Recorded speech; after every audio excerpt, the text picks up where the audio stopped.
بسم اللہ الرحمن الرحیم۔ دلہن عروسی جوڑے میں بیٹھی تھی کہ دولہا آیا اور کہنے لگا، مجھے اس دن کا کافی عرصے سے انتظار تھا۔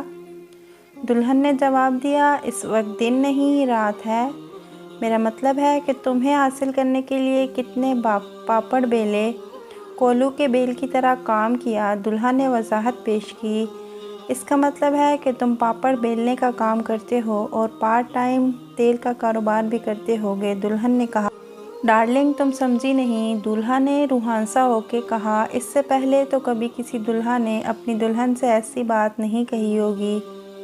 دلہن بولی تو دولہا اپنا سر پکڑ کر بیٹھ گیا اور کہنے لگا، ابا ٹھیک کہتے ہیں کہ دلہن گھر سے رخصت ہوتے وقت 10 منٹ میں خود رو کر سب کو رلا دیتی ہے اور دولہا بیچارہ ساری زندگی روتا رہتا ہے۔ دلہن نے پھر جواب دیا، اب ساری زندگی کہاں رہ گئی، تقریباً آدھی تو گزر گئی۔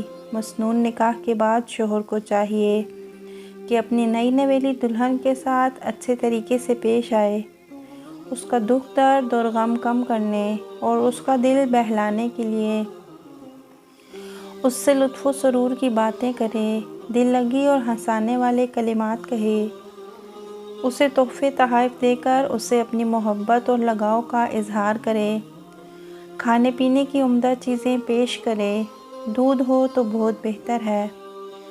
شوہر پہلے خود پیے یا کھائے، پھر دلہن کو پلائے، دلہن جب فارغ ہو جائے تو وہ برتن دولہے کو پینے کے لیے دے دے۔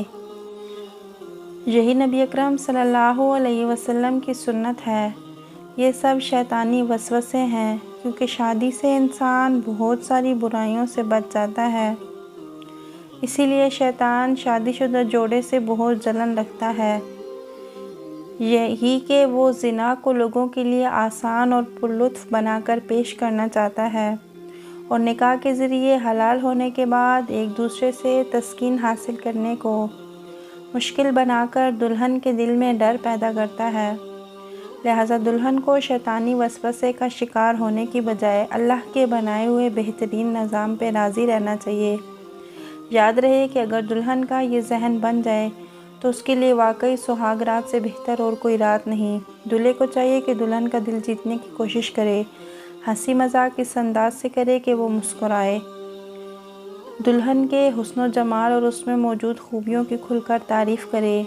جب وہ دولہے سے پوری طرح متاثر ہو اور خوش بھی ہو جائے تو تب اس کے قریب جائے، ویسے ہی ہنسی مذاق میں رات گزارے۔ اگر ویڈیو پسند آئی ہو تو لائک کریں اور ہمارے چینل کو سبسکرائب کریں۔ شکریہ۔